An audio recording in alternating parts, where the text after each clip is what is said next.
Hello အားလုံးပဲမင်္ဂလာပါဒီနေ့ကတော့နန်းတို့ကော်လိုရာဒိုခီးစဉ်ရဲ့ဒုတိယရက်မြောက်နေပါဒုတိယရက်မှာတော့နန်းတို့ Aspen မှာရှိတဲ့ Maroon Bell ကိုတော်လေးခဲ့ပါတယ်နန်းတို့နဲ့လိုက်ခဲ့ကြဖို့အားလုံးဖိတ်ခေါ်ပါတယ်နော်အရင်ဆုံးနန်းတို့က breakfast ကိုဟိုတယ်မှာပဲစားခဲ့လိုက်တယ်ပြီးတာနဲ့နန်းတို့ကဟိုတယ်ချက်ကောက်လုပ်လိုက်ပါတယ်နန်းတို့ဟိုတယ်ကနေထွက်လာတာမနေ့၈နာရီထိုးပါပြီအပြင်မှာအေးတယ်အမွေးရောင်ထွက်တယ်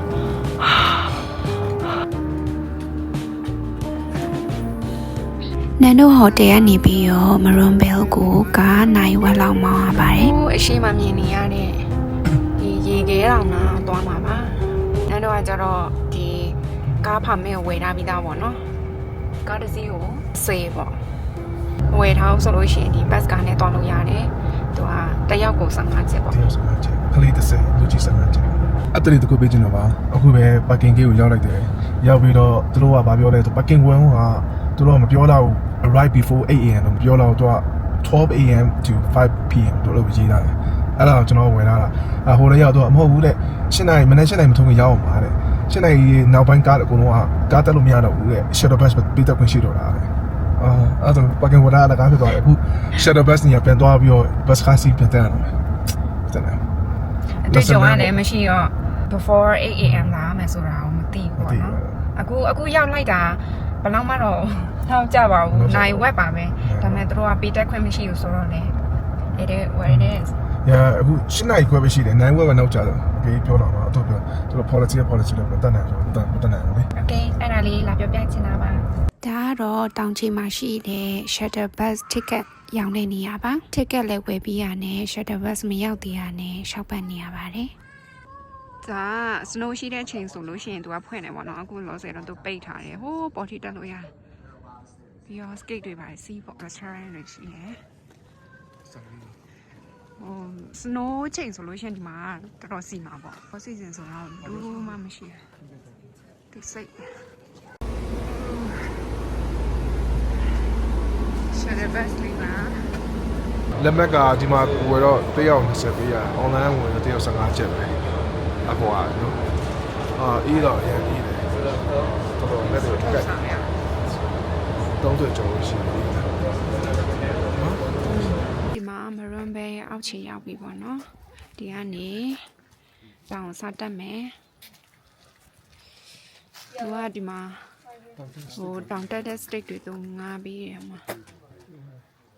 ဒါတွေကသူ့ရဲ့ဟိုပေါ့ mat တွေပေါ့လမ်းပြည့်ရနော်ဟိုဒီမှာဟို line တွေပါတယ်မရတော့လေဟာ map တွေပါတယ်ကြည့်လို့မရအောင်ခုနကတေချာကြည့်လာပြီးတော့တက်ပုံရိုက်ထားတယ်အဲ့အတိုင်းပဲသွားရမှာပေါ့နော် look at this ဒီမှာဒီကနေတော့မြင်ရပါပြီမှာစနိုးချီရပါဒါကတော့ Maroon Bell တောင်အောက်ခြေကနေမြင်ရတဲ့မြင်ကွင်းလေးပါ Maroon Lake လို့လည်းခေါ်ကြတယ်စောလာမယ်ဆိုလို့ရှိရင်ဒီမှာအဝါရောင်လေးတွေနဲ့မြင်ရမှာပေါ့နော်အရင်လာတယ်ဒါမှတော်တော်လာနေနန်တို့က Maroon Lake Scenic Loop ကိုဆက်တက်ခဲ့လိုက်တယ်ဒီ loop လေးက 1.9 မိုင်တက်ရတဲ့ easy hiking လေးပါဘာလို့ဆိုခိုင်းနေရလဲတော်တော်အေးရဒါမဲ့ကလေးတွေတက်တာတော့သူတို့ပြန်ဆင်းလာတယ်သူတို့ so hard လေသူတို့ကပူနေသူတို့အပြန်မှုလို့လားမသိဘူးကိုယ်ကအခုမှတက်တာဆိုအေးနေရတောင်ယူနေဘူးတော့တော်တယ်ခုနကနေရိတ်တော့ဟုတ်တယ်ခုနကနေရိတ်တော့လေအိမ်မနေ့ကမိုးရွာထားတော့ဒီရေအိုင်တွေရှိရပေါ့နော်ဒါဘလောက်အေးဘလောက်တောင်အေးလဲဆိုလို့ရှိရင်အဲ့ရေတွေကဟိုရေအိုင်လေးဖြစ်တဲ့ဟာခဲအောင်ခဲတယ်ဒီအင်းကြီးကအရင်မနှွေးဘူးအမှန်တကယ်ဆိုအထဲမှာဘာမှဟိုအနှွေးသားလည်းမပါလို့လေတလောက်အေးမယ်မှမသိထားလို့ကိုကြီးကတော့သူ့အင်းကြီးကနည်းနည်းထူတယ်အဲ့ဒါကိုမှသူကအရင်အေးတဲ့အော်နေ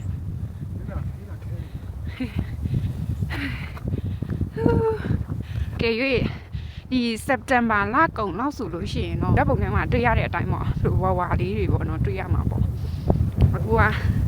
အောက်တိုဘာလလေလည်းရောက်တော့မရှိတော့နောက်နေ့ဆိုလို့ရှိရင်လာလိမ့်မယ်ဆိုလို့ရှိရင် September လကုန်လောက်လာလေလို့ရှင်ပူလာမှာဒီမှာရေရဆိုခဲနေမှာရှုခင်းလေးကြည့်စမ်းချောင်းလေးအောင်ရှိမှာ ဒီဖက်ရဲ့ view ပါဟိုးအနောက်ကမြင်ရတဲ့ view ပါလားမိုးရွာတာတော့လမ်းဒီမှာတွေ့ရတဲ့အတိုင်းပဲနည်းနည်းတော့ညစ်ပတ်ပြီးတော့ရှုံးပတ်လို့ရှိတယ်ဒါကတော့သူ့ရဲ့ look ကိုတက်နေမြင်ရတဲ့မြင်ကွင်းလေးပေါ့နော် look ကိုဒီအဲ့လိုမျိုးပတ်ပြီးတော့သွားရအောင်ဒီလိုမျိုးဒါလေးကစမ်းချောင်းလေးနဲ့နှစ်ယောက်သားတစ်ဖြက်နန်နိုတောင်တက်ပြီးတော့ပြန်ဆင်ခဲ့လိုက်တယ်အချိန်အားဖြင့်ကနန်နိုကမမတ်ထားတော့ဘလောက်ကြာတော့မှမမတ်မိခဲ့ခွေးတွေချစ်စရာတွေမှာထားလိုက်တာနော်မာရှက်တဲ့ဘက်စီဖို့ပြန်သွားနေပါတယ် Hey wait ဟဲ့ပြေးရအောင်ကိုမိလား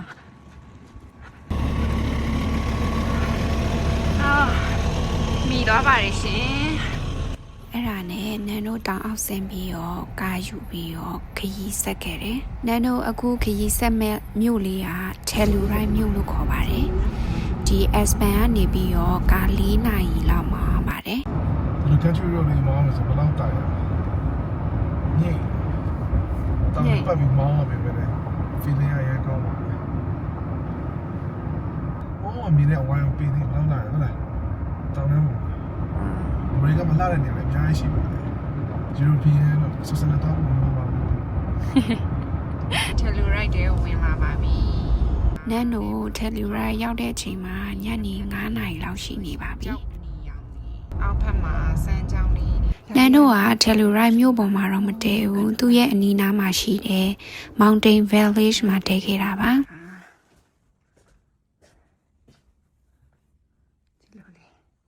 အခုကျွန်တော်တို့စားမဲ့စားတော့ကျွန်တော်လမ်းလျှောက်လာရောက်ပါပြီအရှိနားမှာ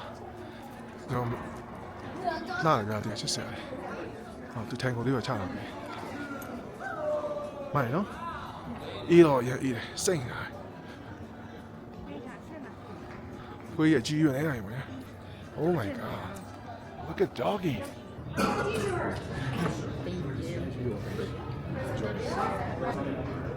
Oh myသူက steak ကျွန်တော်ရုံသားလိုက်ဗျရုံသားလိုက်တော့ချက်တယ်